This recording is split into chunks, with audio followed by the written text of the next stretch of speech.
Stuff on that side. That's the front table. Tam is gonna sit on that side. CIIC.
There's still a few more of us standing, and there's still some more empty seats on this side.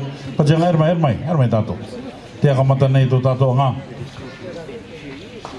well, folks, on the program, the first couple of items on our program tonight is the traditional turo for Tam and his family,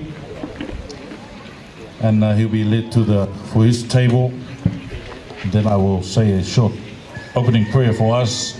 And I will welcome onto the mic the chairperson for CIIC for some opening remarks. Well, we are ready. Can I ask us all to be upstanding for the traditional welcome and turo of Tamarii Tutangata. Turo! Turo! Oromai! Oromai! Oromai kinu tato marai. Turo! Oromai! Appairunga! Appairaru! Turu arangi! Turu arangi! Neke tuit papainua waiki! Tairi rau kora patangi o tonga! Turo! Oromai! Oromai! Oromai e tama! Oromai kinu tato marai!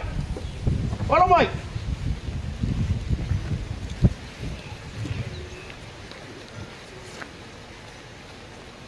Rau kurupi e! Rau kurupi! Tau aneri e rau! Rau kurupara e! Rau kurupara! Tau aneri e rau! te matangi e tera mai manganui. Tiria. Ei e koko. And thank you, Mother Turo. Johnny from the CIIC building maintenance staff. It's all CIIC tonight. Turo Tam, Turo Ipu, Tokoro family, Takoro Ano, Turo ki te atukura nei. No tō kararangianga I te pō, at the Basrea, no tō Tavinia. But now I'm going to say a short prayer and I'll invite the chairman of CIIC for some opening remarks. Tō tātou pure, e Yehova tō mātou mitu e terang. Iaka me te kia koe, te o mea tā mātou I rauka, tā mātou I rawe.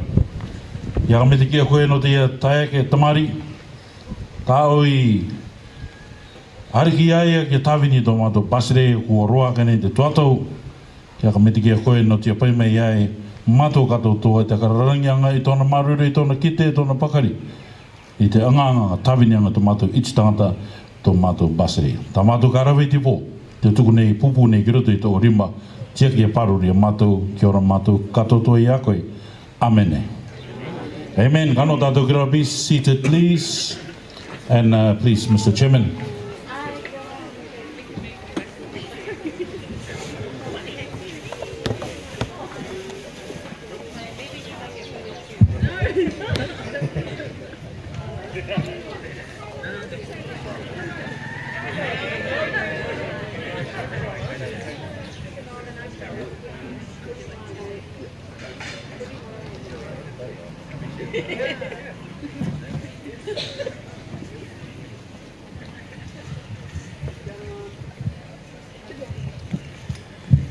Kia ora everyone. Welcome to our function tonight for one of Cook Island's outstanding sons. Cook Islander who's served his country and his people and the wider Pacific community for the last 50 years. We're not expecting that to stop, but we're here to recognise what a great service it has been to his people over the last 50 years. My role at the moment is just to welcome you all here. We're going to ensure that tonight's program is one that enlightens us, shares with us at least a small part of Tam's journey, perhaps to share, especially for his family, some aspects of Tam's life that they were so generous to allow him to share with the people of the Cook Islands and the people of the Pacific, and maybe for them to have a little insight into the Tamarii Tutangata that we all know.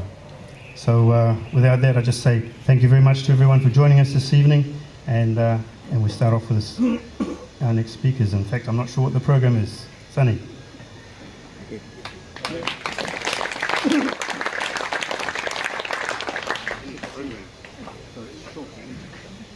Very short. He's got 2 pages. 3 pages. Thank you, Mr. Chairman. Our next part of the program, just a few notices. For those of you, this is the first time you've stepped onto the hallowed grounds of Parekura. The Prime Minister knows all about this ground. Men's and the women's on the corner there, the facilities, there's 2 bars open. I believe there's one in the building there, there's one outside there.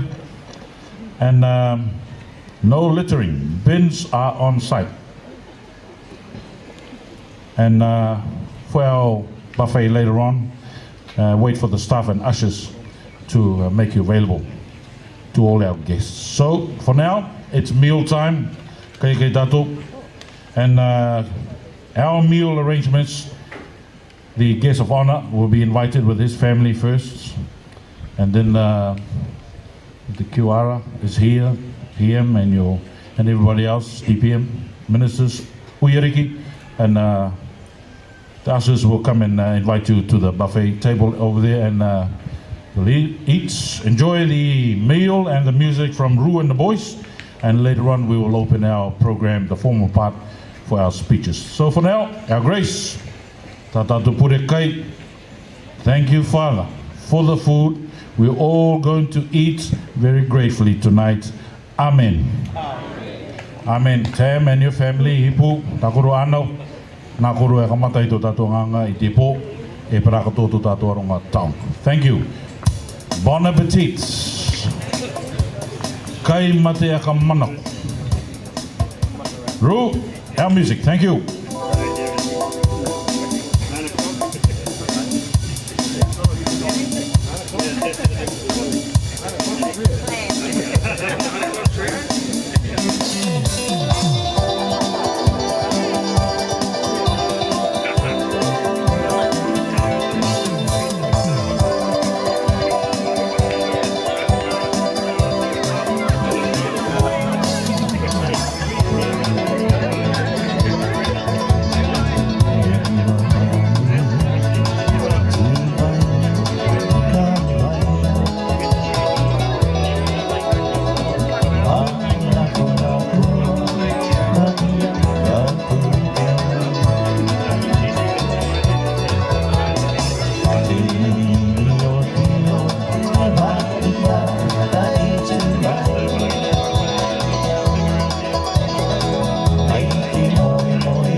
Kia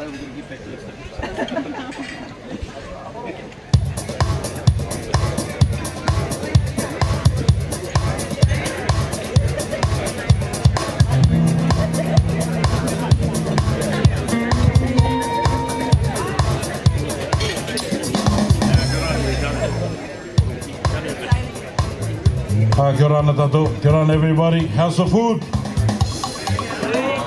Yummy. Okay. We've got about 10 minutes before our next part of the program, and we will start with a speech by Malcolm Sword, and then we will have a live feed tributes, some of them I believe from overseas, straight after that. So we've got about 10 minutes and we hit that. Malcolm Sword will speak to us, and then we have a video live feed tributes on television in the front. Enjoy. Thank you.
And we don't have a formal place for government functions. We move around, we go to hotels, we use the dome over the weekend. We're not going to produce alcohol here. With a little bit of this. This one's a bit more close. With the other one, actually, it's sort of it's pretty.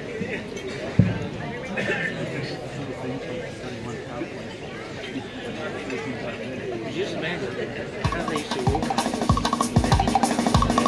They just have bands street bands.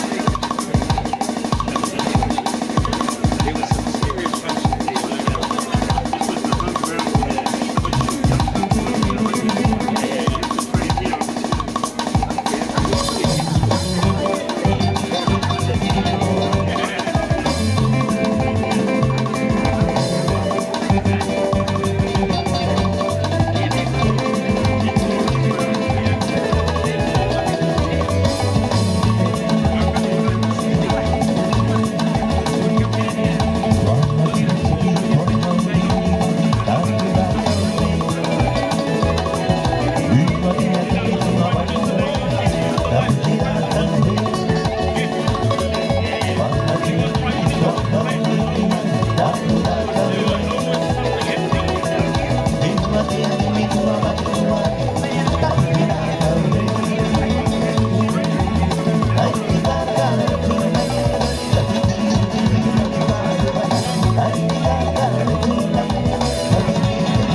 ora mai. A hand for the band.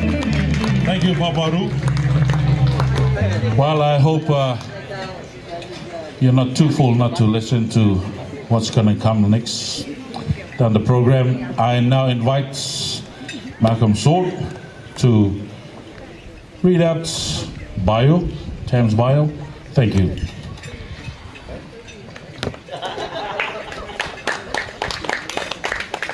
Garana tātou katoto, esteemed guests, current and former colleagues, family and friends of Tamarii Tutangata. This biography we are sharing with you this evening has been prepared by the CIIC staff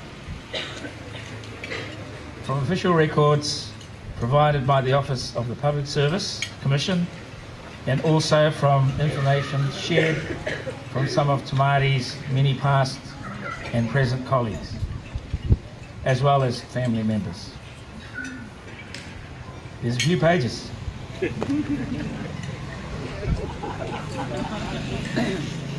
This biography is nothing short of phenomenal. In terms of the service over the last 50 years, Tam has provided to his country and the Cook Islands people. Across many roles in the public service, here in Rarotonga and regionally across the Pacific. Tam was born in 1950 on the island of Moke. Tam spent his primary school days attending Atangia and Avarua Primary School. He later attended Te Reora before receiving a government scholarship in '63, where he went to the Deep South, St. Bede's College, Christchurch. Tamarii received growing reports from St. Bede's College, who reported annually to the Scholarship Committee. A report from R.D. McEwen, head teacher at St. Bede's College in 1964, when Tam was 14 years old, said, and I quote, "There's no doubt if Tamarii keeps up his present effort and progress, Tamarii will be a credit to the scholarship scheme and to the Cook Islands and in whatever future career he selects in due course." So he was a star then. Tamarii finished St. Bede's College. I heard he had a pretty good time. He was pretty good at first 15 rugby as well. They got a good team there. Obtaining his university entrance and higher school certificate. Most governments or organisations, after giving a scholarship, require a reasonable bonding period in order for the recipient to give back on the investment. It is not clear in this case if this was a requirement, though Tam did this and a lot more. The panel who selected Tamarii for this scholarship would have no idea that he would leave school, return home, and effectively equip Tam to give 50 years plus back to the country in various senior roles across a number of projects, benefiting the nation, which he did. Tam's first step into government sector was when he was employed as a criminal court clerk at the Ministry of Justice in 1971. From 1971 to 72, he transferred to the newly established External Affairs Division located in the Premier's Department, which now is called the OPM, where he was an External Affairs Officer. In 1972-73, Tam acted as the head of the External Affairs Division at the age of 23. After a year as the acting head, Tam was given the role permanently and also served as the chairman for the Forum Secretariat Committee of Officials and the South Pacific Commission Planning and Evaluation Committee. So he's pretty busy, this young man. 1975, Tam headed to Fiji to work for SPC. From 75 through to 78, Tam was an assistant research officer for the South Pacific Bureau for Economic Cooperation. Jeez, these are all long-winded organisations. In 1978, Tam returned to Rarotonga after a few years in Fiji. Tam then served as the executive officer of the Ministry of Planning and External Affairs in Rarotonga from 78 to 79. Here Tam worked directly with the Prime Minister, securing the interest of distant water fishing nations such as South Korea, Japan, the former USSR and Taiwan. Negotiations consisted of access to fishing agreements with the Cook Islands into the newly declared 200-mile exclusive economic zone. He was also the coordinator of the negotiations with South Korea, the USSR, the US in 1979 to early 1980. This led to the first fisheries access agreement being signed with South Korea and a treaty of friendship with the USA in early 1980. Between the years 71 and 1979, Tam completed several short-term training courses. In 71, he did a 6-week course for senior administrators and managers at the University of the South Pacific, Suva, Fiji. In 72, he completed a 2-week workshop on project planning and evaluation conducted by South Pacific Commission in Noumea, New Caledonia in 79. Tam also completed a 2-week workshop on negotiations with distant fishing nations organised by the United Nations Centre for Transnational Cooperation and the Food Agriculture Organisation in Manila, Philippines. Between 79 and 1980, Tam acted as the Secretary of the Premier's Department, Secretary to Cabinet and Clerk of the Executive Council. In 1980, Tam returned offshore to Noumea, New Caledonia as a senior administrator for the South Pacific Commission. He was the first to hold this role under the age of 30. Tam was the first Cook Islander present in a complex New Zealand Pacific negotiation, present as an observer at an air rights negotiation between New Zealand and Western Samoa, followed by similar negotiations. Between 1981 and 1982, Tam was promoted to the Director of Administration, Deputy Director of Programs in Noumea, and held very senior positions, third in charge, a high management level post within SPC. In association with the Director of Programs, Tam was responsible to the Secretary General for program activities on the environment, culture, the mobile community leadership training program, and the media training unit based in Suva, Fiji. 1984, Tam was promoted to the Director of Program role for SPC, second in charge of the entire organisation in New Caledonia, and was the first Pacific Islander to hold this esteemed position. He returned home in 1987. Tam served as an advisor to the Prime Minister and to the Ministry of Planning and Economic Development until 1989. From 1989 to 91, Tam was Secretary to the PM's Department.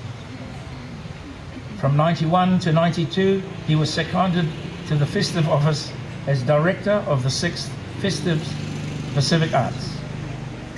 From 93 to 96, he was the Permanent Secretary of the Ministry of Culture and Development. In December of 96, Tam was offered the prestigious role of Director of the South Pacific Regional Environment Program. He resigned as Secretary of Culture to take up the post in Apia, Samoa, a very high-level regional post where he was involved in many transformational projects across the region, and a post that he held until 2002. Following his post to Apia, he relocated to Auckland, New Zealand. We held various consultancy roles, including community and health consultancy roles.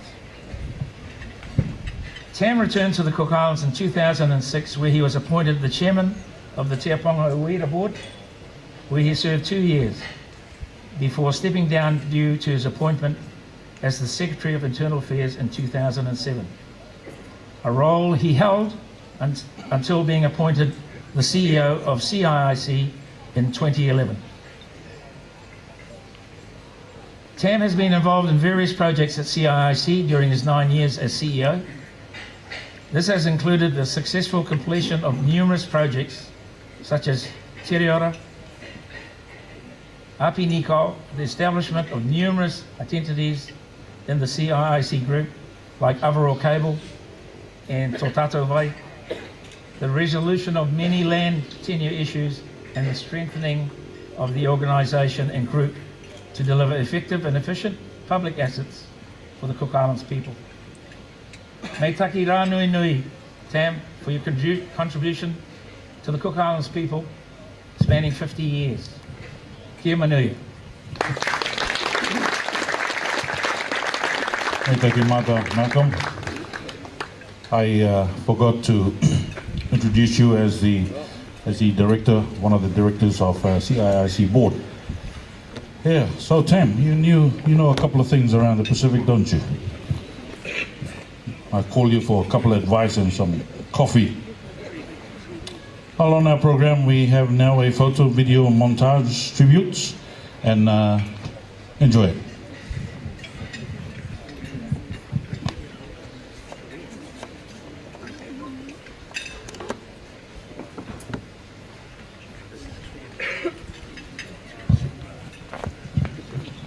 Okay. While we are waiting, after the video presentation, we will have the speech by our Prime Minister, followed by dessert. After that, we have to address us the Seabed Minerals Commissioner, Ms. Alex Herman, followed by a speech on behalf of all the state-owned enterprises as their representative, Mr. Mata Noro. And then we will have a speech and gift-giving speech by the chairman of CIIC, Mike Henry, and a presentation by the CIIC team.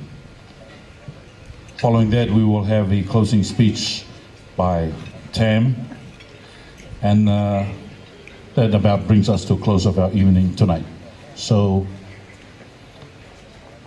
our video presentation.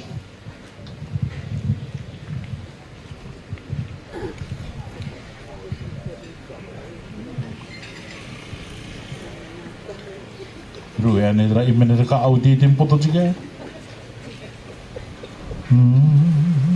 No You might have a chance to top up at the bar. Down that side. Okay?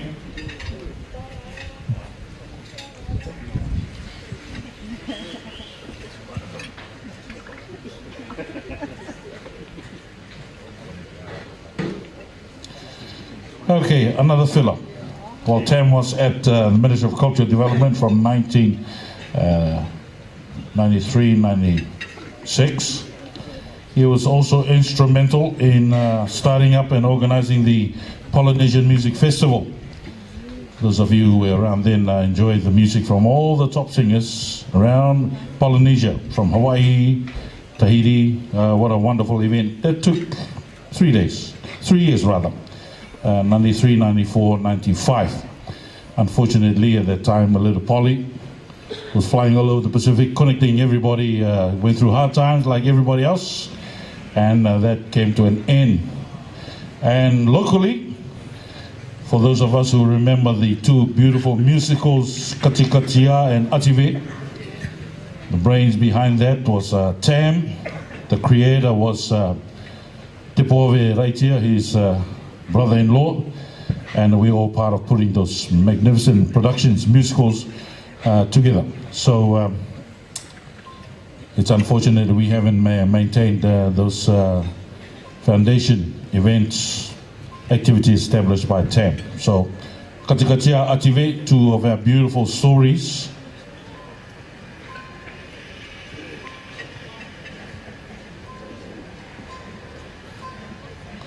Oh, I didn't know that. My wife just told me he's also an opera singer. And you should see him on the guitar. Me string band and amado ko te culture development, uro te puyai e te puawe. Kare da umut. We had some good times at the Ministry of Culture. Enjoy.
primary schools are to be merged and a new modern schooling environment is to be created. Parents have already had the opportunity to discuss the merge and the design of the new modern school environment are underway. CIIC News spoke to Tamarii Tutangata, who explained.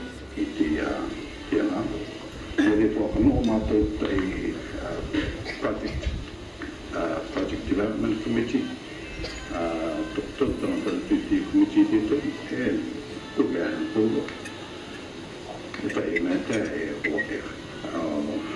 senior faccio male con mai agency training engineer non era tecnicamente piano poi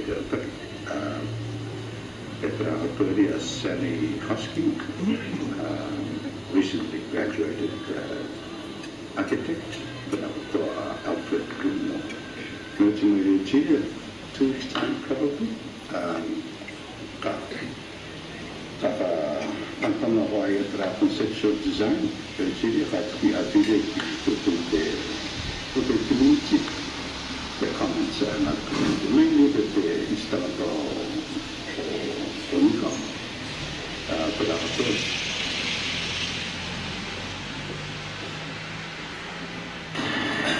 Popolimania e Kiorana Potato Kakoto.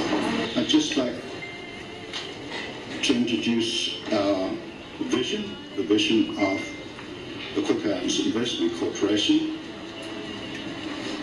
Tana et Tāpuna tautikai I te au apina pōpina a kātotoa. Mo te akamita ke aha I tora anga o te ichitangata kuke ai. Effective and efficient public assets that improve the well-being of Cook Islands people.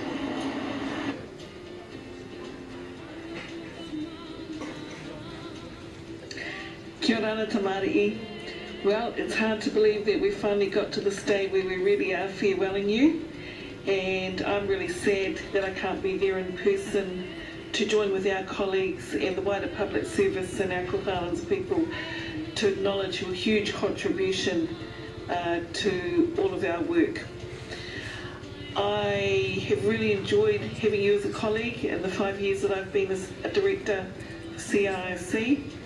I've enjoyed the good times and the hard times, and I've been really pleased to have been able to benefit from your wisdom, your experience and your leadership that you've exercised in the time that I've been there working with you. Tam, one of the highlights for me in getting to know you is understanding how passionate you are about our Cook Islands culture, and in fact one of my best memories is the fact that you and I and a couple of other members of the office were the winners of our string band competition one year in our Christmas party, and that was a great time. So Tam, enjoy the night. I know you don't like being the centre of attention, but that's too bad really for tonight, because it is our opportunity to thank you and to farewell you as you move on to this next stage in your life. And finally, I just wanted to send out a big thank you to Ipu and to your family for sharing you with all of us. Enjoy your night. Kia ora e kia manuia.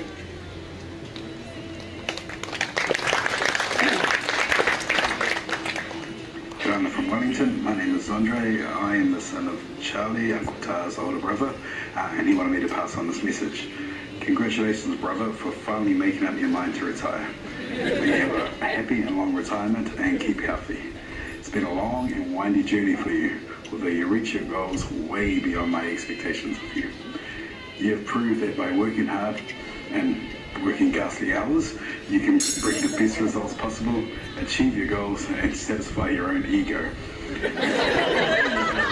When you settle back home, your achievements and endurance speak for itself. Once again, have a happy and long retirement.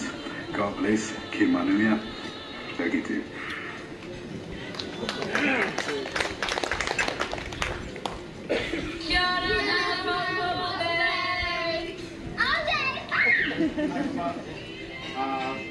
Congratulations, and we're happy to know that you have finally decided to hang the office shoes.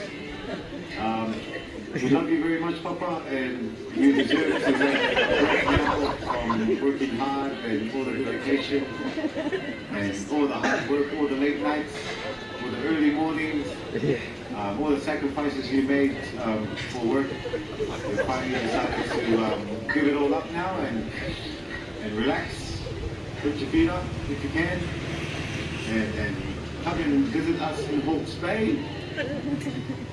Please make sure that's on your to-do list once the COVID-19 clears up. We hope you have a good night, Papa, because you deserve it again. And Mom should be happy that she's going to be your full-time boss now. But yeah, so we love you, Papa, and have a good night. Enjoy the whiskey.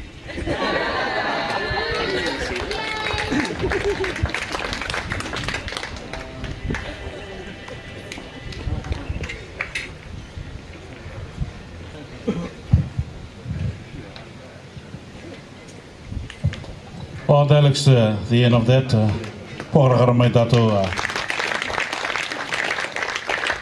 Sorry, the ones at the back, I couldn't find a sign language person tonight.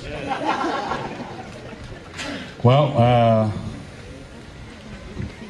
yeah, with Tam, just a couple of points. One point I like to say.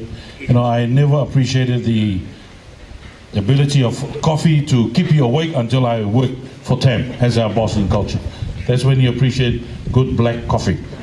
Prime Minister, you have the mic. Thank you.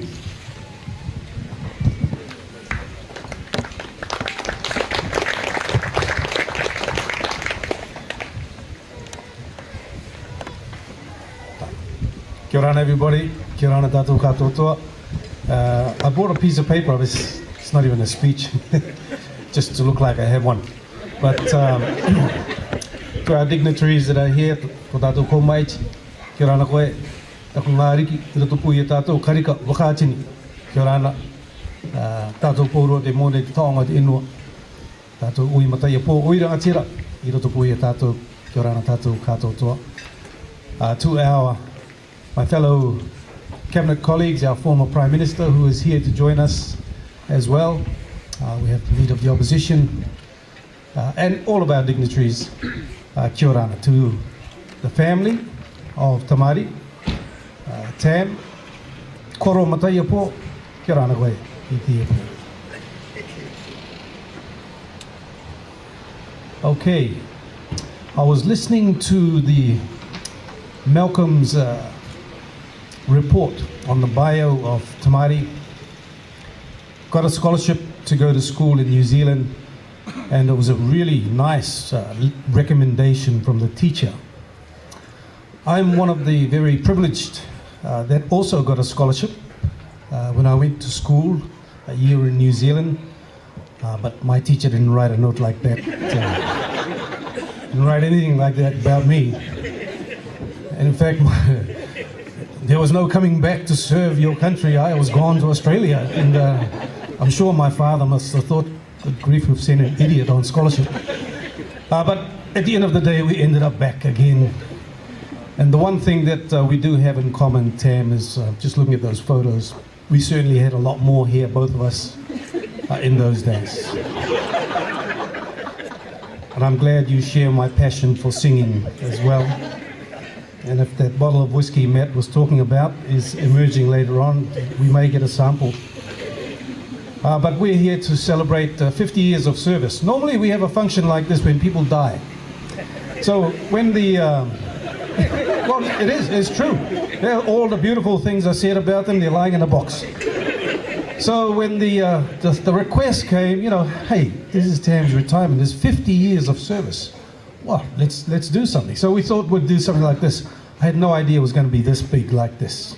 But it is very fitting, Tam, that you are kicking off what should be the way we acknowledge those who really give their life in public service.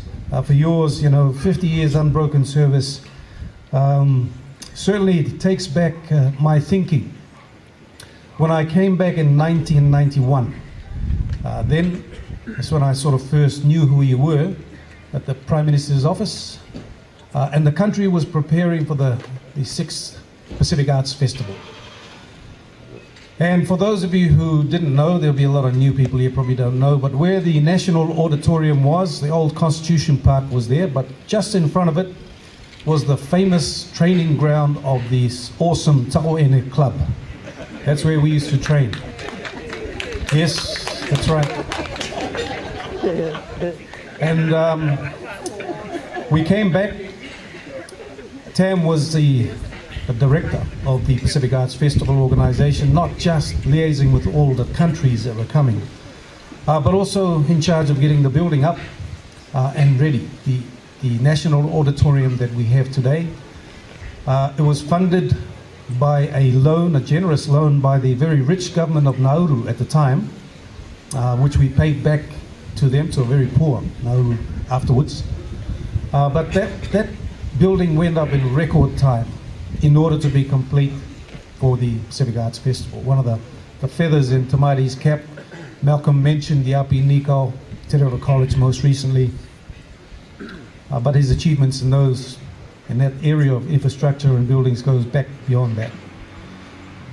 And it was one of the most successful arts festivals that we held. The theme of that one was the voyaging theme, where every island was encouraged to build and sail their waka to Rarotonga. At the time, I was a very young, energetic fellow, and I was put in charge of being the liaison officer for Prince Edward, who was the special guest in '92, flown over to officially open the Pacific Arts Festival. So that was a full-time job, being a liaison to a member of the royal family. But I remember the most enjoyable part of the job was Prince Edward saying that he would like to enjoy a night at the Banana Court. And I said, oh, you're talking to the right person. I think I can arrange something. And I was very firmly instructed, though, make sure the prince doesn't get drunk. I can assure you the prince didn't get drunk, but I'll say no more.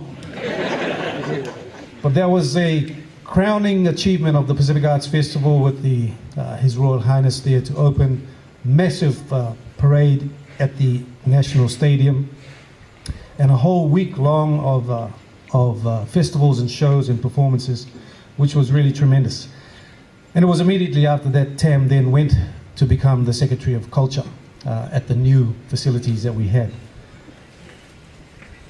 When I came in as Minister of CIIC in 2011, Tam had just been appointed as the CEO. One of the things that I really recall that we did quite a lot of work on was the issue around government lands.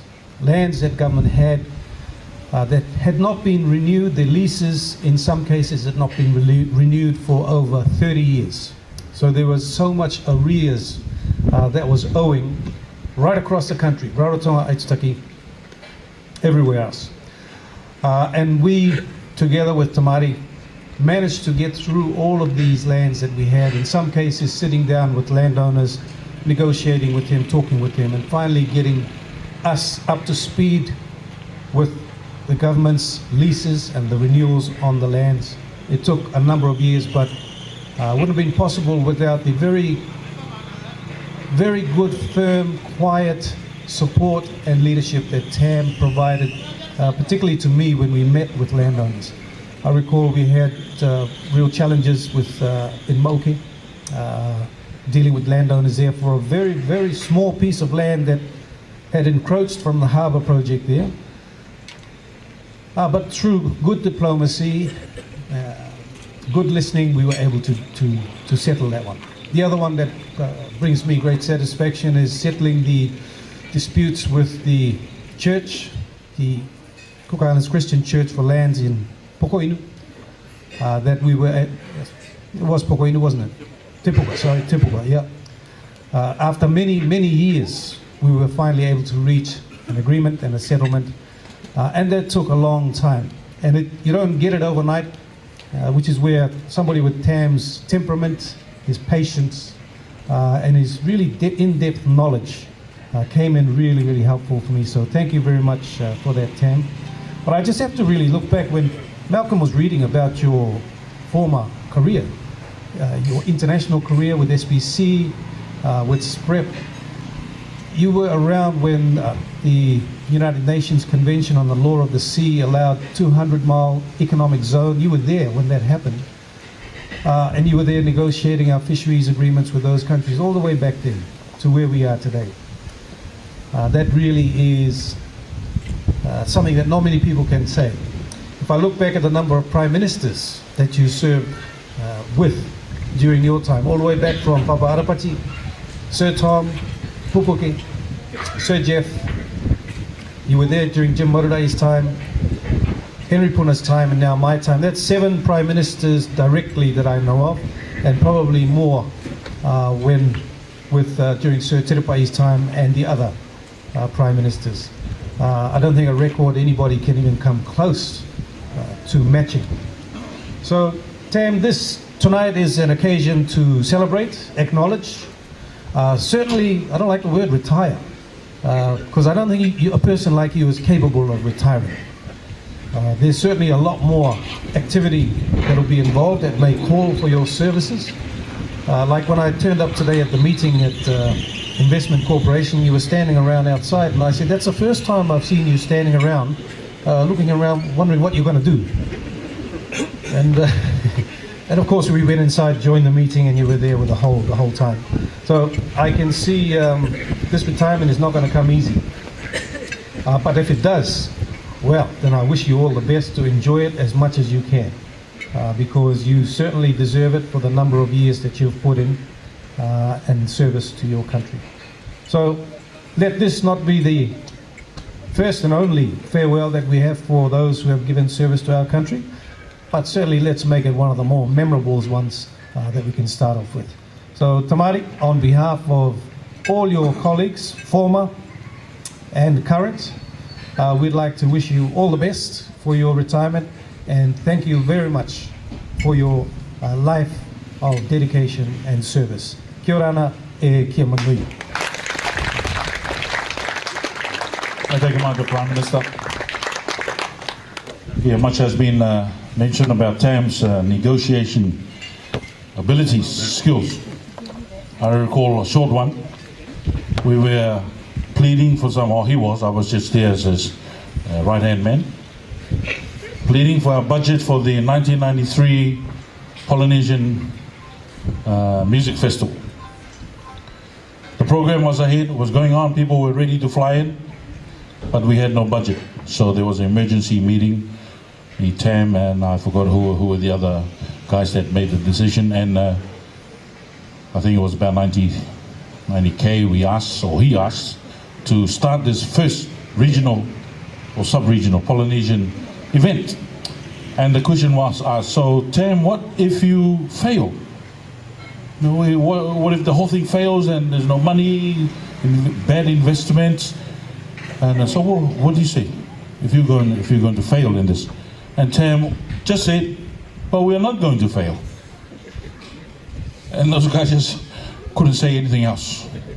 But we're not going to fail. We're going to do this right for our country. So thank you for that, Tam. That was my only little experience. And for now, there's dessert. Please don't fail to enjoy desserts. Thank you very much. Ro, music.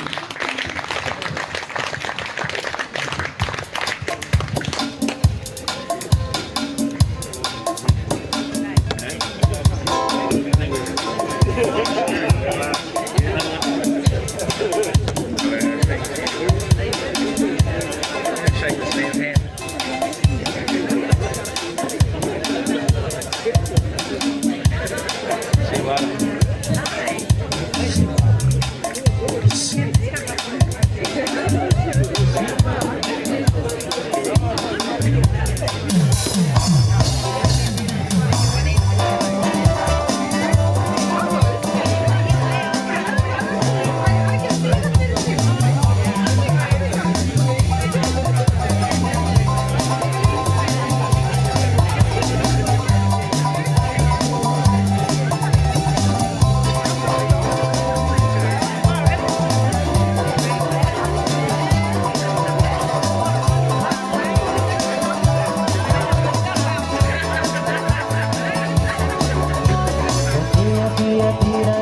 you.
How's dessert?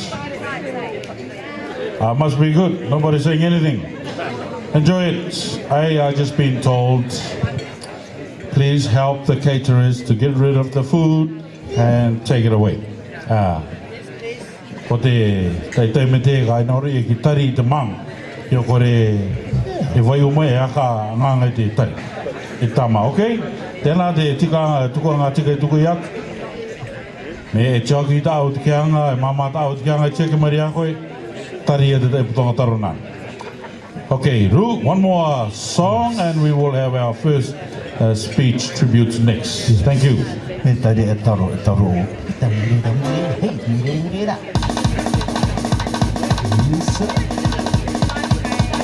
No, there. E tari.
Thank you.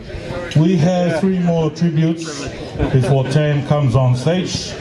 We will have Ms. Alex Herman for the Seabed Mineral Commissioner, followed by Mata Noro, a representative for all the SOEs, and then we have the CIIC team for their presentation.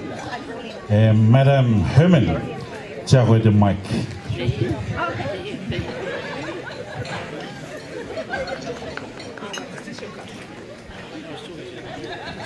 Akamarure, te rāra kai e patia mane te arongo te kai, te tari. Ai, te tari taturi arato. Thank you.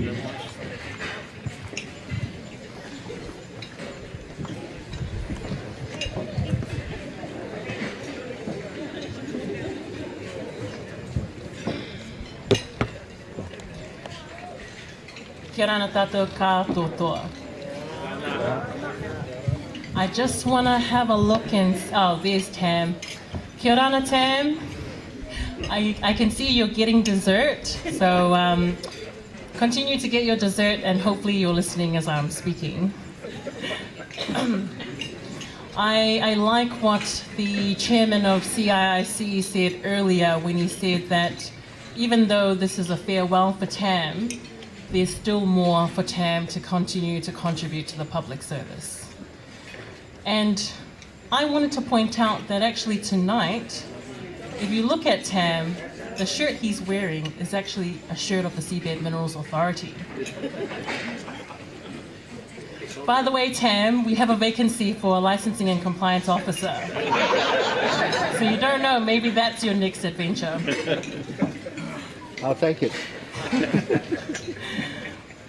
I've been thinking a lot about my early interactions with Tam. Where I first took notice of Tam was in meetings, usually with other government officials or external stakeholders. Meetings are a funny thing, especially when the group are faced with a difficult problem to solve and tensions are high. I'm generalizing here, so please take what I'm about to say with a grain of salt. Now, in these meetings, you tend to see certain stereotypes. Of course, there's the know-it-all in the group, That person always has to be right. Their opinion is the only one that matters. Anyone else's opinion is wrong. There's the loud one that loves to hear the sound of their voice and must say something at every meeting, whether it adds value or not. There's the people pleaser who will follow whatever the loud one says. Then we have the mediator who tries to keep the peace and wants everyone to get along. And there's the clueless one who's still figuring out what the purpose of the meeting is. When you happen to have all these personalities in the room, make sure to bring your popcorn and enjoy the show. And then there's Tam. Tam sits back, assesses and reads the room. He picks his moment to make an intervention. His words are measured. He keeps the big picture in mind, and his contributions are aimed at advancing the group towards a solution. In the time I've known Tam, I've never seen him get into a heated argument. He's cool, calm, collected. Tam doesn't bring ego into the room, and he's respectful of others' views. Now, Tam doesn't talk the most in a meeting, but when he does, people listen. I learned from Tam that in those kinds of meetings, it's not always the loudest person or the person speaking the most that will bring wisdom to the table. Watching Tam operate in those meetings, that's when I saw true class. That's when I first noticed Tam. Now, I wish I could say I'm a cool customer like Tam, but I still have a lot to learn in that area. Tam is a man of integrity. He is hardworking, he is honest and frank, yet also respectful and considerate in his approach. He has a true moral character and so much more. You heard tonight about Tam's impressive character, yet Tam himself is just unassuming. He doesn't seek to display all of his achievements. Fortunately tonight, we are able to do that for him. Growing up, we taught about the importance of respect. Respect for your elders. Respect for people in positions of authority. It's a fundamental biblical principle. Tam is a person for whom I have a huge amount of respect. Not because of his position, but because of his character. So when given the opportunity to speak at Tam's farewell, I did not hesitate to say yes. Tam is one of the few people that carries earned mana, not just in the public sector, but throughout our community. And I've seen this myself when we've gone out together in public consultations. Now, I haven't known Tam the longest. In fact, his public service career is longer than I've been alive. But over these years, Tam and I would make some time to catch up and have conversations. We'll talk about work, the country, and just life in general. With Tam, you have quality conversations where hours pass by effortlessly. And Tam has shared his insights and wisdom freely. So I consider myself very fortunate to have had these opportunities to learn life lessons from him. There is a difference between having knowledge and having wisdom. The first is easy to get. The second, not so much. For instance, it's not just about having the right answers. It's also about knowing how to put it forward and picking the right moment to do so. Or how to make difficult decisions while also maintaining your values and integrity. Now, that doesn't mean we always agree, but what I appreciate about Tam is that we can put forward our views and respect the other person's views, even if we disagree. It's these nuances that they don't teach you about in school, but which you have to learn in life. If you're fortunate, you will have a mentor that helps guide the way. And I'm very grateful to have had that in Tam. Another quick story about Tam. Earlier this week, he sent me an email. In his email, he asked me to look into a matter which potentially could affect seabed minerals. But it would require me reaching out to certain people, reading up on the relevant documentation and the laws involved. Basically, I'd be taking on extra work. Now, as usual, Tam is the consummate professional. His email is respectful and courteous, and he framed the matter so I could see the bigger picture and why doing this extra work would be in the best interests of the country. Now, was he right? Yes. Have I taken on extra work? Also, yes. You would think after serving 50 years, Tam will rest on his laurels, but that's not the kind of man Tam is. Even in his last week, Tam is still looking out for the best interests of our country.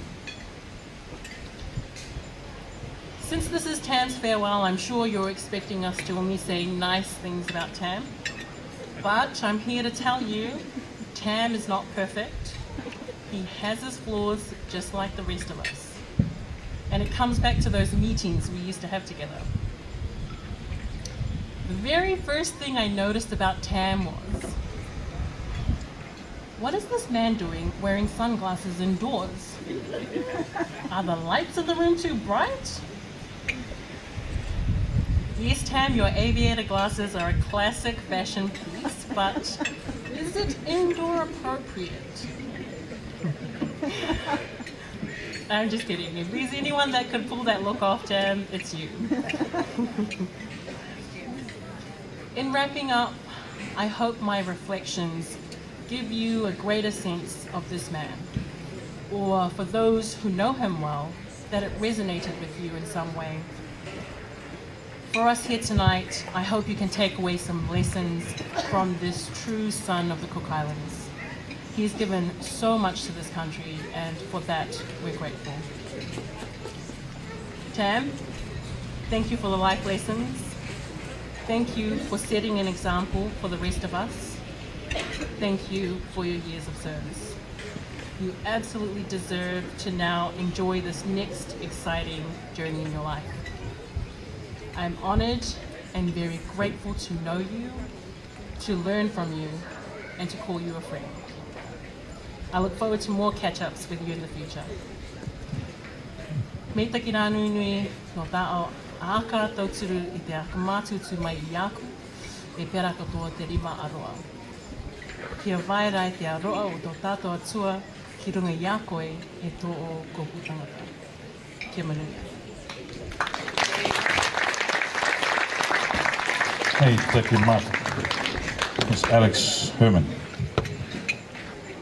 Next, we have representing all the SOEs, Mr. Mata Noro. But may I add, there's some fine print in there that I did not pick up. After this, the floor will be open for those of you, people or organizations who would like to make a presentation to Tam. Now bear in mind, no more bios, it's all been done. No more stories and histories. Your presentation for Tam, the floor will be open for that, and then we will have the CIIC with their presentation. For now, on the mic, Mr. Matanoro for all the SOEs.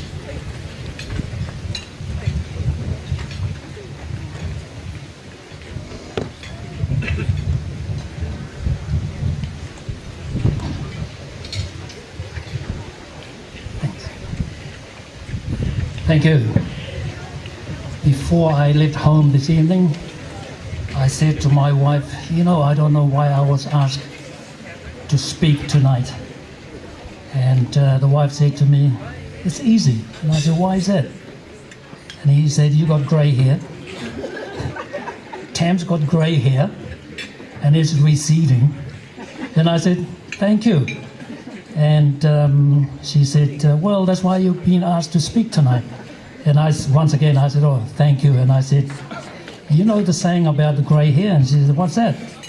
And I said, when it's snowing up the top, the fire is burning down below. And she said to me, bugger off, so I left.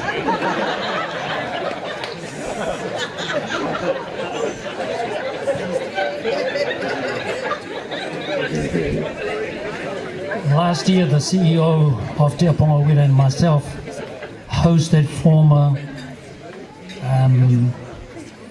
chairs of Te Aponga Wira to dinner, and it's mainly to acknowledge the services they have given to Te Aponga Wira.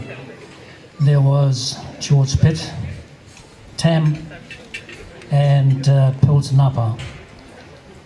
And at the same time, we acknowledge also the services given by former chairs Nito Kato and Ine Wichman. These are the people that have carved the future of Te Aponga as we see it today. In 2005 to 2007, Tam was the chair for Te Aponga Wira. And the directors at the time were Unakia Kowe, Steve Anderson, and myself. We were on the board of Te Aponga at the time. Now, there were two business DNAs that I tried to inherit from Tam, and which I try to use whenever I chair meetings. The first one is calm. The absence of worry when Tam is sitting, when he is chairing the meeting. He doesn't show any worry at all. And the second one is the wise decision, the careful thought and great judgment when he gives the decision. I found that these are excellent business values to have. Even now, when you're talking to Tam about issues, he would just sit there in calmness without saying anything, and then the next minute he would come out with a judgment that you appreciate. It brings me to the quote which is appropriate for this time, and it says, "It is better to listen to the words of a wise man than the shouts of a foolish king." And this is by King Solomon. That, ladies and gentlemen, is Tam. So Tam, on behalf of all the SOEs, I wish you all the best, not on your retirement, but looking ahead to your future. So, ladies and gentlemen, thank you. Kia ora ana, kia monia, and God bless.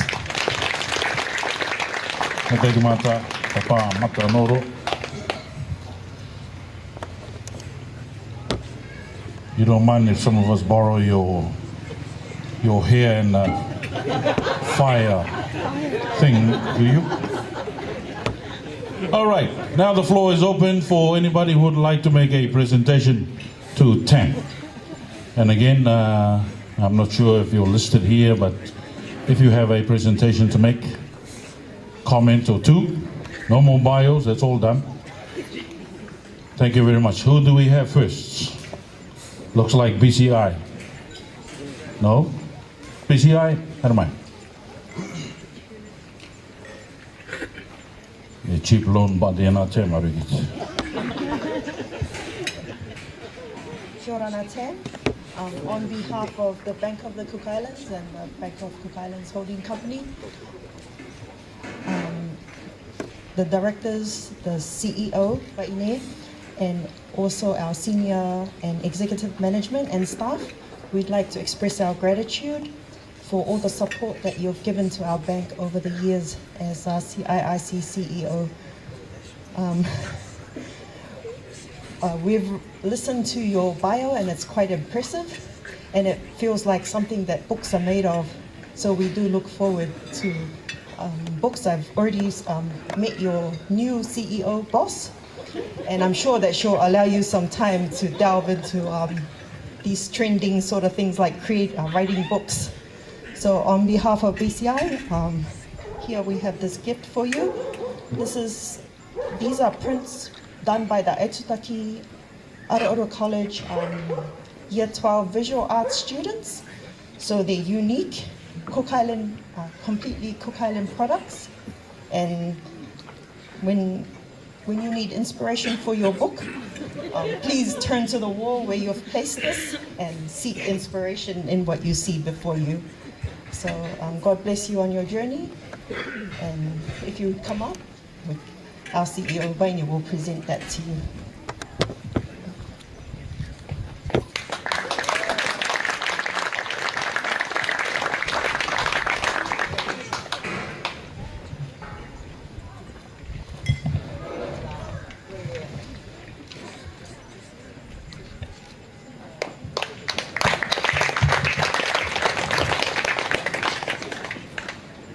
Metagimata, next.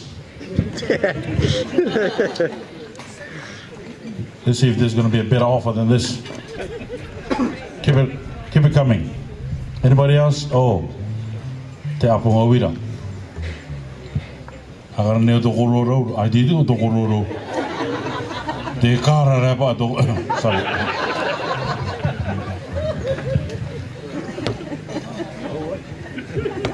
Okay, Tim. I'm sure you will appreciate what we have here. I know the fire will be burning down below, but this will just keep you warm all the time. So on behalf of Te Aponga Wira, we wish you and your wife all the best for the future. And this is not only from Te Aponga Wira, but also from the Estuaries. So I would like to ask you to come forward. You can open it if you want to.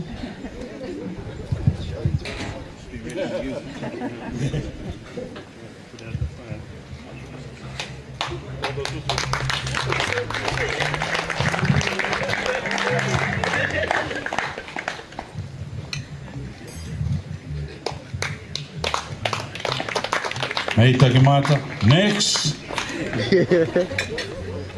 Hey, give the next one. No presentations? Okay. Now let's move to our next one. And I invite the chairman of CIIC, Mike Henry, and your team for your presentation.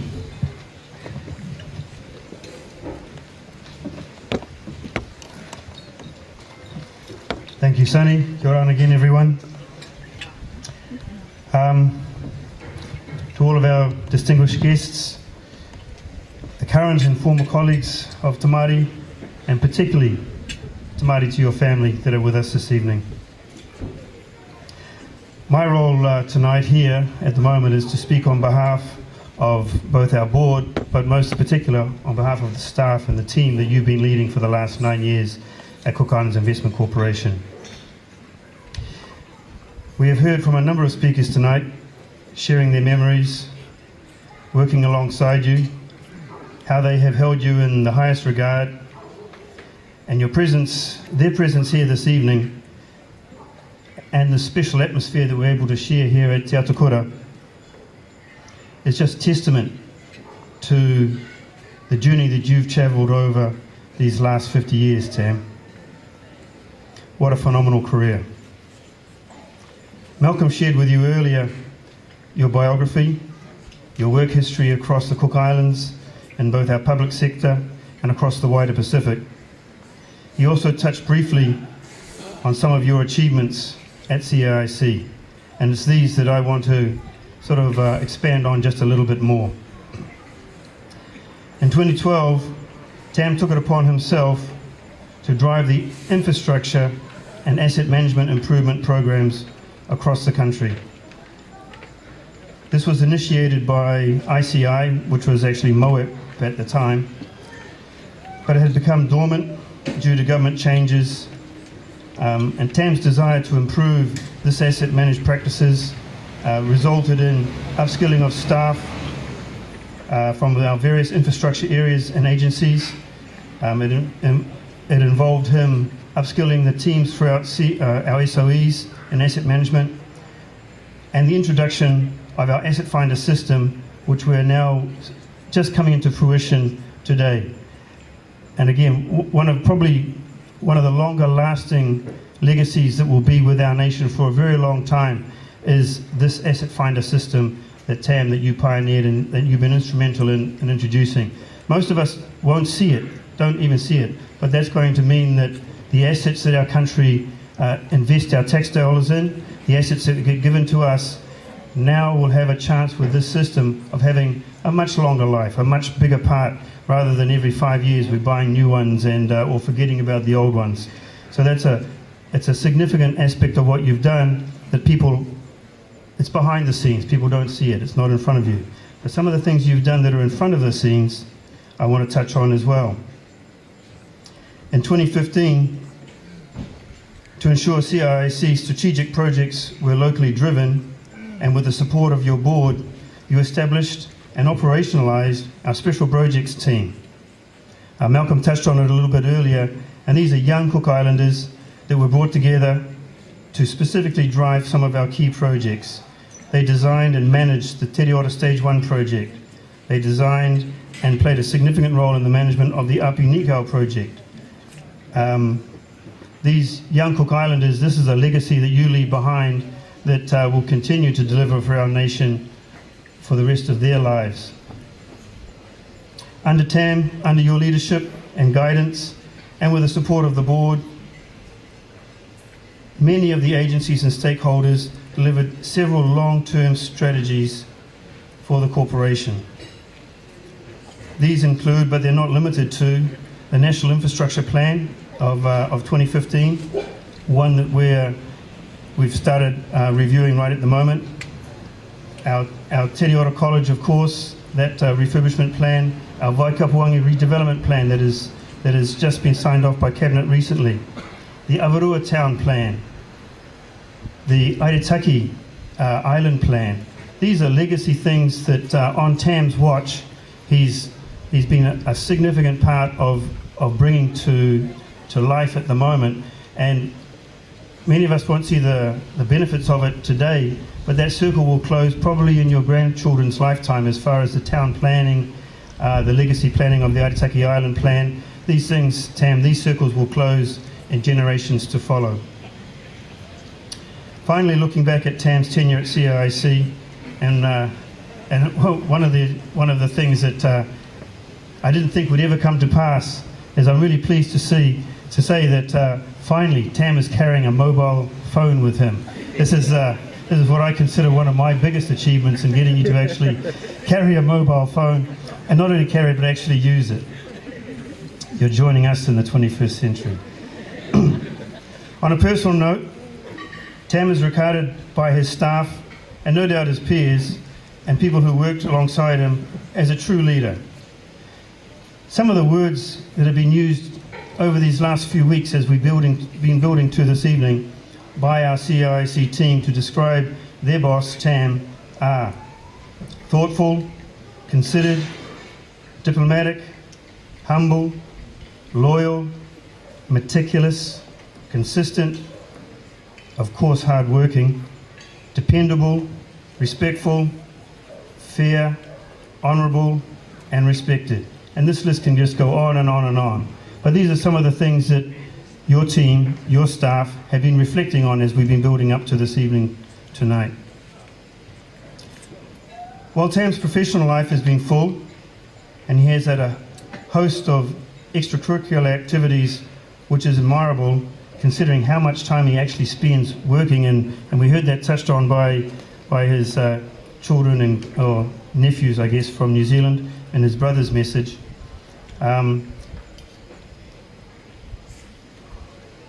Some of the other aspects of things that you've been able to squeeze in, and I know this has been a challenge as your convener for the last, gosh, it must be maybe over 30 years, but certainly in the last 10 years that I've been involved with you, Tam, as convener of our competitions, our cultural competitions, and the work and the time that you put into those, on top of the hours that you do in a full-time job, your leadership in your church, in your community of Matavera, and the wider Rarotonga community, all of these things you're squeezing into the 24 hours that we're allowed every day. Perhaps lastly, and most importantly to everyone that knows Tam well, his sense of family is beyond reproach. His family is always first. I want to say a big thank you to Ipu and the children and the family for sharing your husband, your dad, your papa with us, with the country these last 50 years. We're not giving him back to you totally. There are roles that Tamarii can contribute, and we're expecting him to contribute going forward. But we're looking forward to seeing him enjoy this next stage of his life. I know, Tam, that your book is something that you're planning to do, and we'll try and give you enough space to allow you to work on that book, to get back into your banana plantation and maybe start a paitaro at some point. But we're not saying farewell, we just welcome you to the next part of your journey. Mai taki atu paka, Tam, for your time for our country, for your time with us here. For me personally, I came into this role as at the investment corporation as from the private sector, with certain ideas on how you get things done. In the public sector, dealing with the taxpayers' dollars, it's not like that at all. And getting that balance right, learning from Tamarii, taking the guidance from how he brings the calmness and things to a meeting, to a decision. I really appreciate that. You've made me a better person, and I really thank you very much for that, Tam. At this part of the evening, we have a small gift from you. Is any of the other of our team joining? Tam, if you'd like to come up and join us here. We have a small gift from the Investment Corporation team. And he is calling all the CIIC staff. This is when you come forward. Are tone to all costume mara ko tu muri.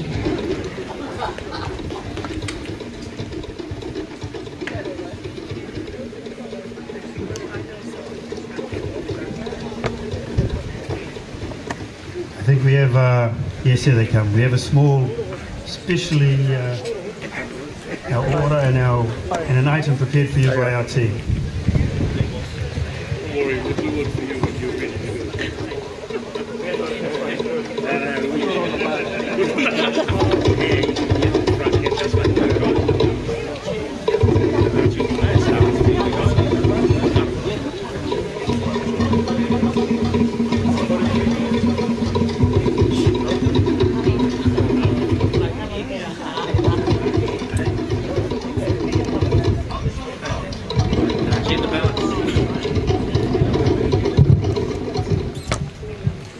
Prime Minister. Prime Minister said before, this is like a funeral. Got all the accolades, but now we also look like a wedding. And this is an all-in-one event. Looks like sounded like a funeral, looks like a wedding. My goodness. You're all lucky. We just created a new event. All-in-one. This is the order, all the gifts are coming, and hats. No, they are power karamai. They maksud, they tahu power, they maksud. Hey, this is usually accompanied with drumming and dancing and everything, and Eru, toto ke. May. Okay.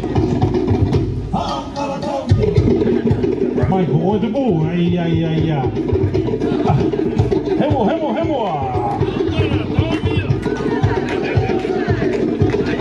Dena.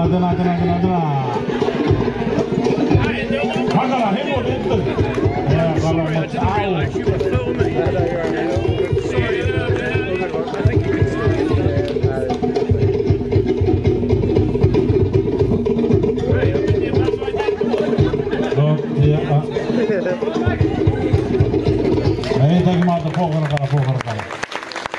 And I'm told this is a special song composed especially for Tamarii, and enjoy.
Hey, stay there, stop. Stay there.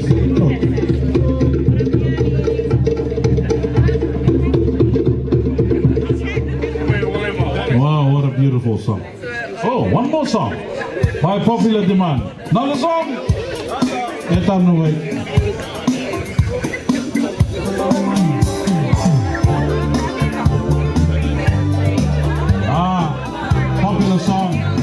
tātou poro.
I want to ask you all to remain there while your former boss makes his speech. Tam? You want them to sit down? Okay, you are released. So he wants to tell a story.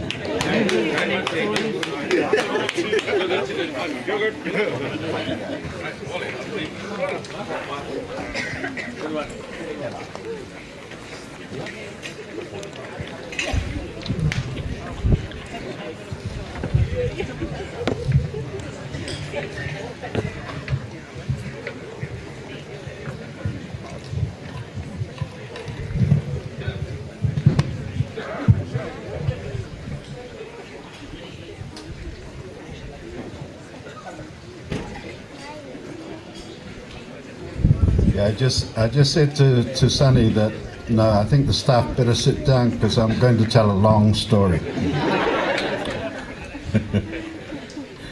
Ai ki ran tātou katoto I te ro mātou te tō.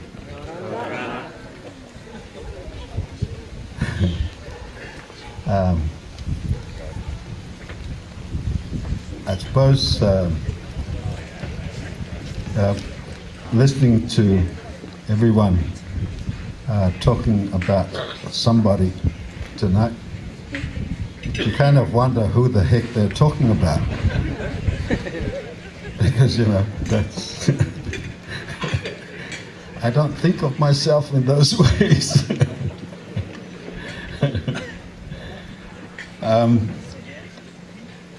But let me just say that, working at CIIC actually has been that's the longest I've ever spent with any institution. I think the longest before that was actually when I was in Numea, where I was there for 7 years.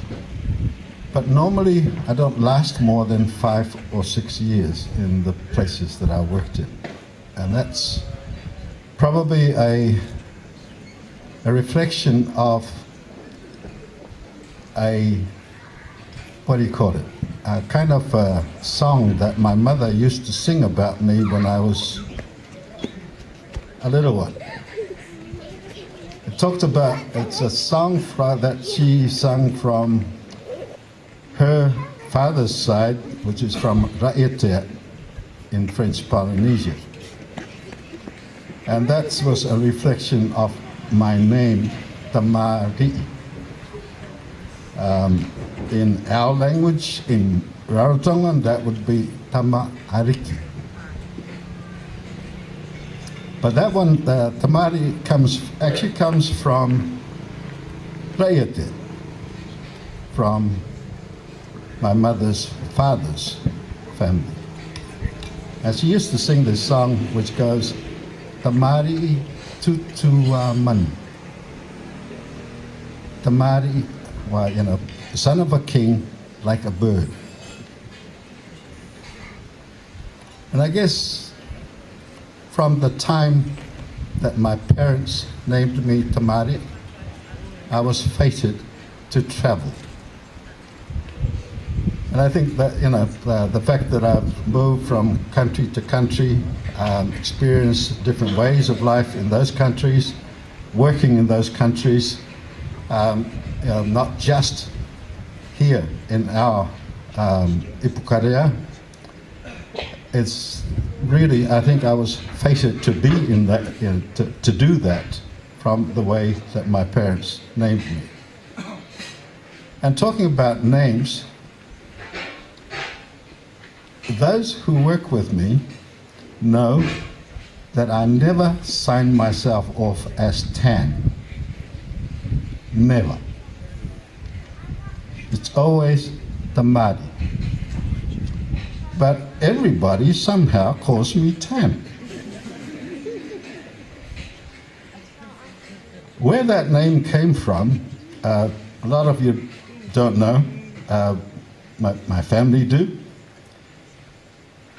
It actually started in New Zealand. My first year at boarding school as a third former. They used to call me Tamarii, Tammy. So when you know, I was developing fairly close relationships, friendships with a few of the boys, and I said, no, I hate you guys calling me that. You know, if you want to say my name, say it properly. It's Tamarii. But they could, you know, one or two could say it, but most couldn't. So one of them said to me, why don't we just call you Tam? Oh. So they called me Tam, and I responded to it. I accepted that. It was better than my name being bastardized by people who can't speak the language. Yeah, so I accepted that. But when I came back here, in Matavera, I'm called Ta. My family call me Ta. You know, my nieces, the family calls me Ta or Uncle Ta. That's how I'm known. But only seems to be, but even, well, what then happened was I went to a meeting in Numea, an SBC meeting, as a representative from Cook Islands. In fact, I went with Kuki Sadaraka, who was then the secretary of the Premier's Department. It was like secretary to government, they used to call them those days, the top secretary in government. I went with him to an SBC meeting. That was my first, I'd been in external affairs for about 2 weeks. And him, Cookie and Jeff Henry, who was my immediate boss, head of the external affairs division that we started, sent me off with Cookie to this SBC meeting. And at the SBC meeting, there was a priest, the local priest for Numea, actually used to teach me in St. Bede's College in Christchurch. So he starts calling me Tan, and then everybody else, you know, found Tamarii pretty difficult too. So they also start calling me Tam. And then when Cookie came home with me, he starts calling me Tam. And then everybody else starts calling me Tam, including the people in my village. But not my family. I'm still Ta. So just to explain how that Tam came about. Those of you, I really appreciated all the, the sentiments that have been expressed by all previous speakers. And I'm deeply, deeply honored, and so is my family, for this special occasion tonight. It's something that our chairman knows that I was trying to resist, but in the end, I accepted it as an honor, a real special honor, especially for a boy born in Mauke, brought up in Matavira. It's a real humbling occasion. And as I said, just listening to all the things you were talking about this person, it seemed like you're talking about somebody else altogether, not me. But imagine those of you who are as young as Alex, you have to really use your imagination very hard. Imagine a 20-year-old Cook Islander coming back from New Zealand to a place, to a country, our country, that had just 3 Cook Islanders as heads of departments. Just 3. And the tar seal, kind of a seal, was restricted to the middle part of Avaru. All around the island, dirt road. So this young Cook Islander comes back and meets the public service commissioners. We had 3 public service commissioners at that time. I'm talking about 1971. Meets 3 public service commissioners about what his first job was going to be. And so he was told that he had to go to a particular place, but that young fella said, no, I don't want to work there. And then they finally agreed that I wouldn't work where they were pushing me to work, but that I would work in the Justice Department. And then they offered a salary to this young Cook Islander that young Cook Islander thought was totally inappropriate. It was going to be his first job. He's never proven that he could work. But he refused to accept that salary, saying that that was totally unfair, should be getting another salary.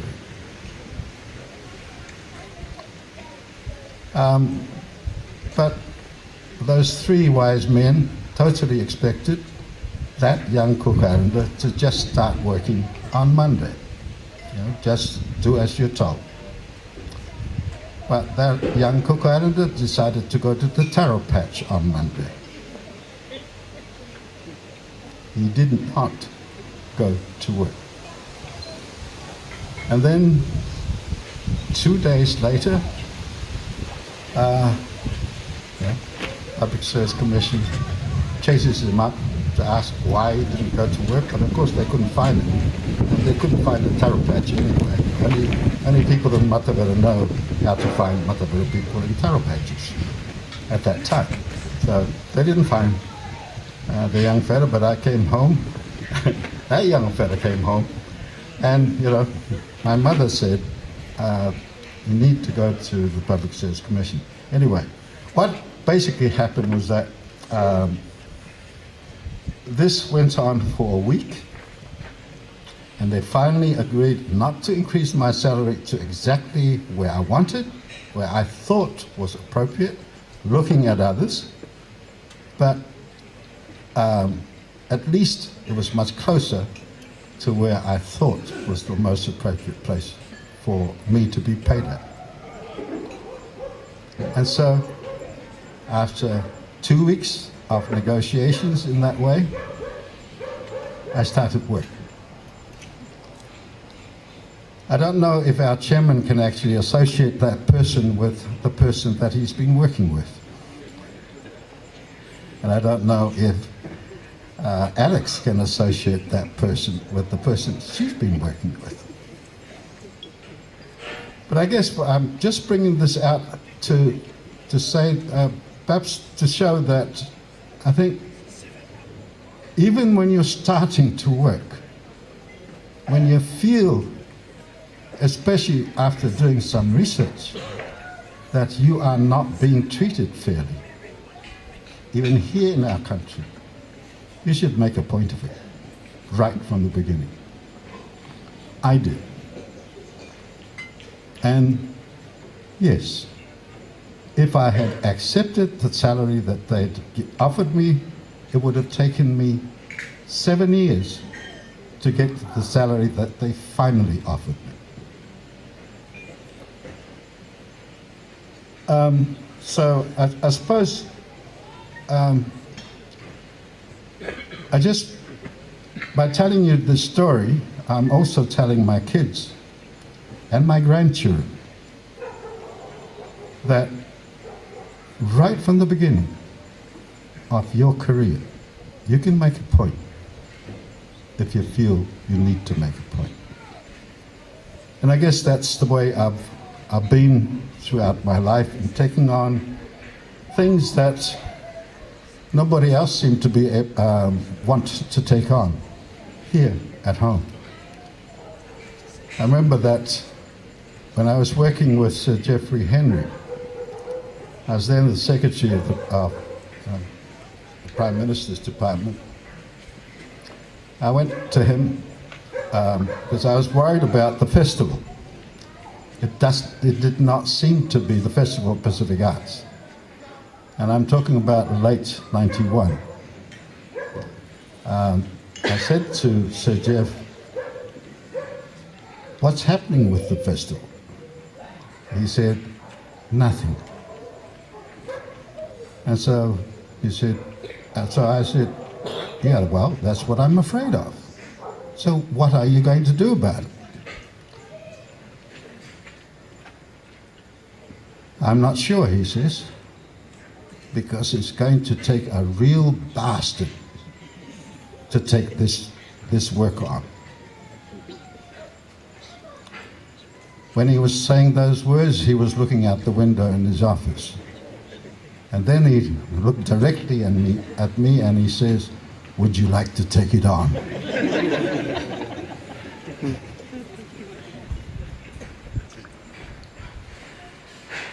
Yeah, that's actually how I became the director of the festival. Mainly because nobody else seemed to either want to take it on, or maybe not quite what Sir Geoffrey looked upon as the kind of person that he wanted. And yes, I have been very fortunate in working with so many of our prime ministers, and I mean working very closely with them. Really privileged to have worked with Papa Arpachi, Papa Tom, very closely. And strangely enough, it's those people, they took a young Cook Islander and basically thrust him in the limelight. In 1972, I was 21, just before my birthday, to get to to be 22. Paparapat and Cookie Sadaraka wanted me to join them for the third Pacific Islands Forum Leaders meeting in Suva. So I had to travel via Tahiti, American Samoa, on a little plane to Tahiti, then to American Samoa, and then to Fiji. And that was, as I said, the third Pacific Islands Leaders Forum held at the University of the South Pacific. It was at that meeting they decided to set up this thing called the South Pacific Bureau for Economic Cooperation, which is now the Pacific Islands Forum Secretariat. So then straight after that, we traveled to Samoa to a South Pacific conference. A team of 5, Cookie Sadaraka, Premier Albert Henry, me and 2 other delegates, very experienced Papa'a people, resident here, that Papa Alberti wanted along to provide advice. And after 2 days at the conference, it was a 2-week conference, Papa Alberti decided that they had to come home earlier. Something was happening back here, I didn't know what it was. And so they had to leave Samoa the next day, and that was just in the middle of the first week of the conference. And so he left the 3 of us behind, but instructed that I lead that delegation at the age of 21. The chairman of that conference was Tamarii, the Prime Minister of Samoa. And the representatives of other countries were either prime ministers or presidents or ministers. And obviously, all much older than me.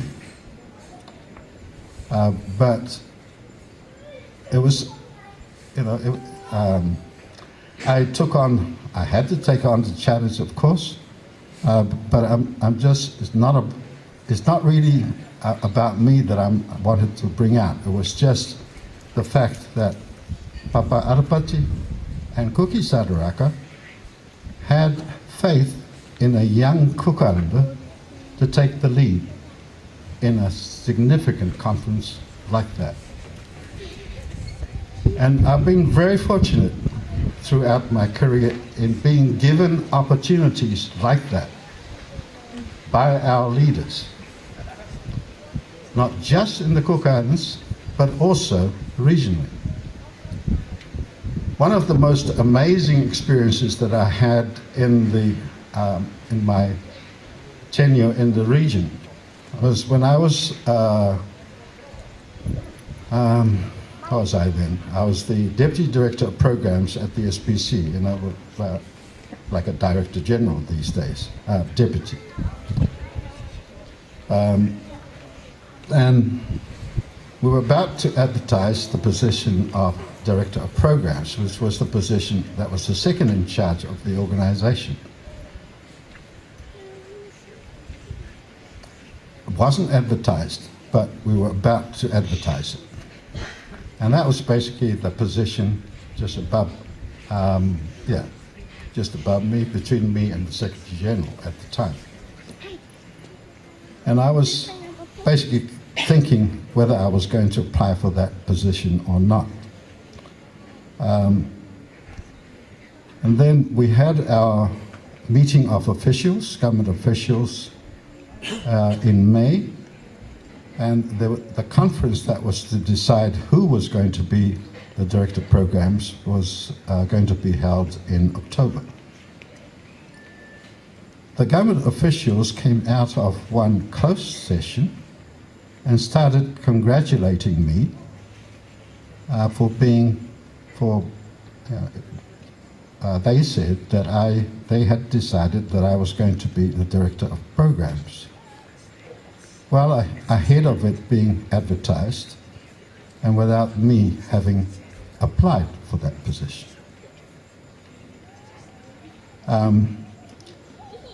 Well, we know politics, and I kind of,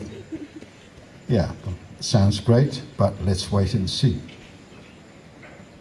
But yeah, in October, there had been applications from other governments submitted for that position. But those positions those days were actually decided by the government officials and the conference.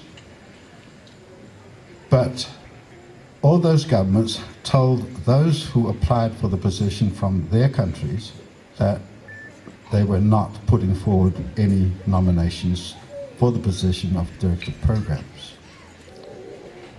So it ended up that I was the only one in October that was accepted for that position. They had no option but me. So that's also a really humbling kind of experience to go through. I mean, how can you see that happening today? But above all that, it's another consideration. I had no degree at all.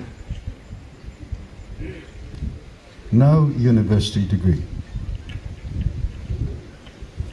So how did I get to be in those positions? I mean, those positions, all the staff at the SBC had at least masters at that time. And here's a young kukaranda with no qualifications, no university degree, being their boss, in essence.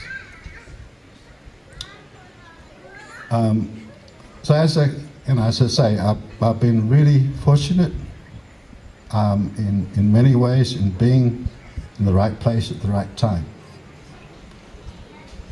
But even at that time, I was wondering how could governments do that? But they did. And it's not to say that coming home was always easy. There's times when I could have stayed on longer at the regional agencies, but I just felt that I'd been out long enough.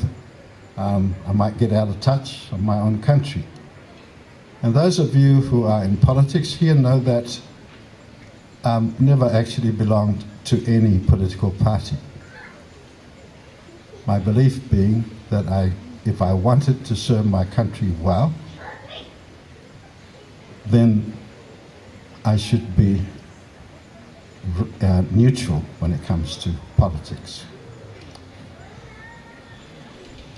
To a certain extent, that worked in my favor, but there were times when it worked directly against me, because some people say, if you're not with me, if you're not with us, then you must be against us. And I had that thrown at me quite a bit, especially in the past. And that was mainly because I've gone out, spent 6 years or 7 years overseas, and then come back. And there's people in the political circles that don't actually know me from my previous times here. So you got to kind of earn the respect again of people back here. So there are times when it was pretty difficult for me to get jobs here. It wasn't always easy to find jobs here. So that on one occasion, I went off to New Zealand, spent a bit of time in New Zealand on my own, while my wife was here, looking after making things work for our kids, for our family. So yes, a really important ingredient is having a wife who understands what you do. Epu, we worked together at the SPC. So she already knew the hours I worked right from there. So wherever we went, while she understood, there were times when it was pretty trying even for her to understand the demands that you kind of put on yourself because the job actually, you can take it easy in your job and you can get by. But I guess that just wasn't part of me. I just needed to satisfy myself. Somebody talked about ego before.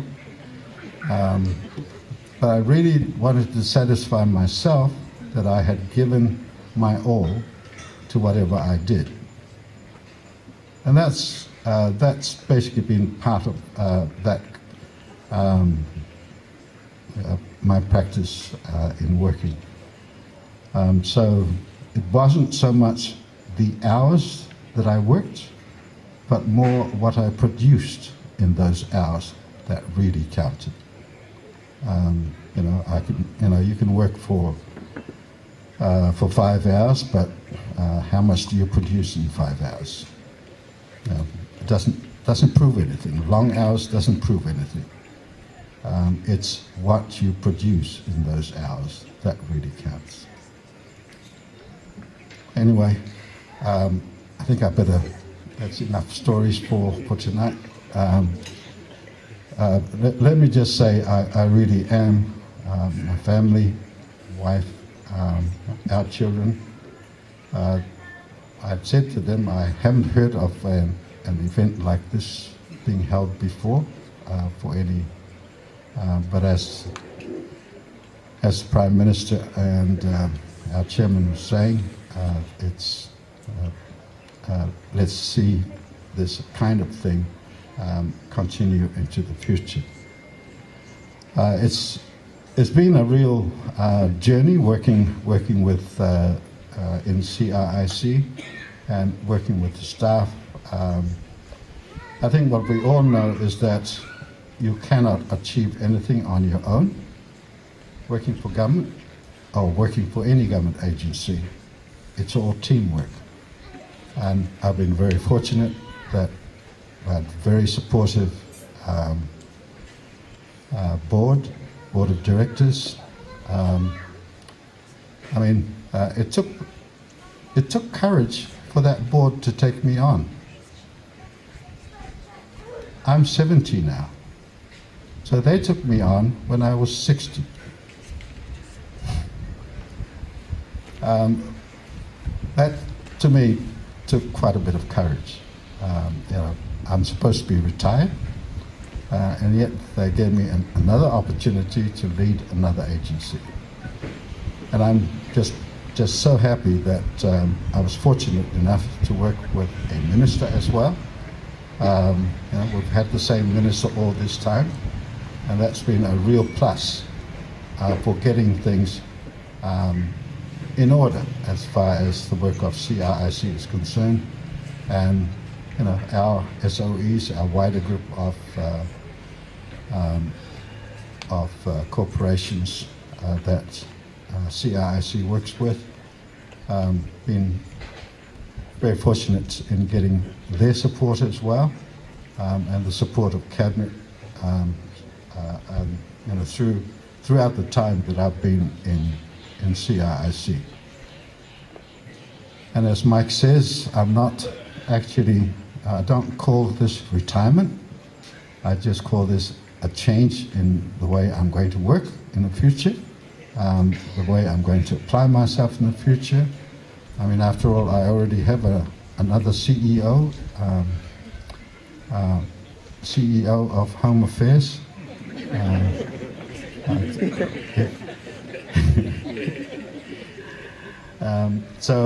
But I am looking forward to that change, knowing and being confident that CIIC is in great hands with our new CEO, Alan, and the team at CIIC and the board that they have, as well as their minister.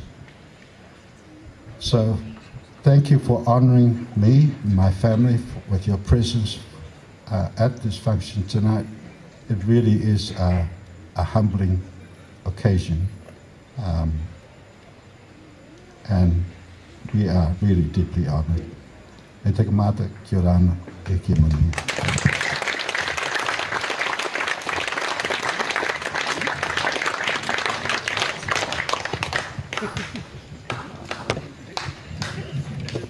Me te kamata Tam.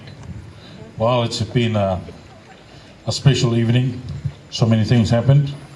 And as the first of its kind, we all hope I certainly hope I'm at the next one. Whoever.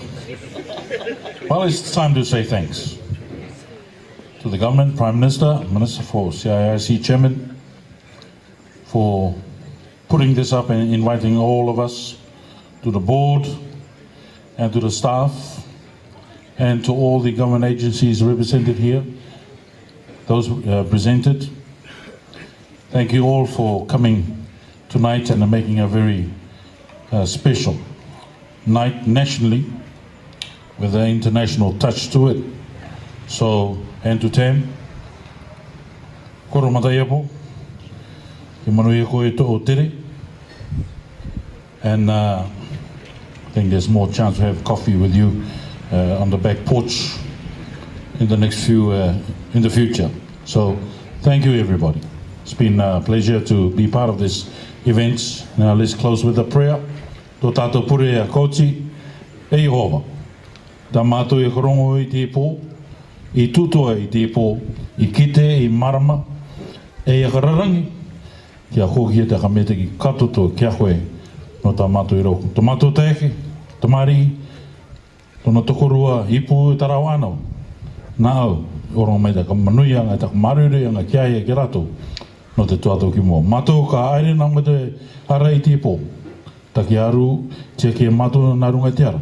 Ki tae mātou ki tō mātou ngai ngaru ianga I te pō moe ma te meta ki hora. E te ara, I roto I tō ingo mana Yesu Mesia mātou I pure tu e. Amen. Thank you people. Our time says, how te o? 9:08. We are 8 minutes, a little bit late.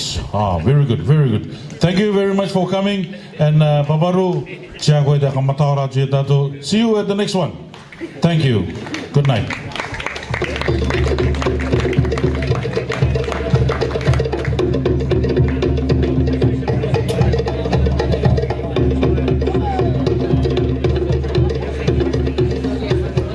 If you're expecting a call from your boyfriend, girlfriend, spouse, or you're trying to call them, Tam, you got your phone? There's a phone here. I don't know. Just come and see me. Thank you.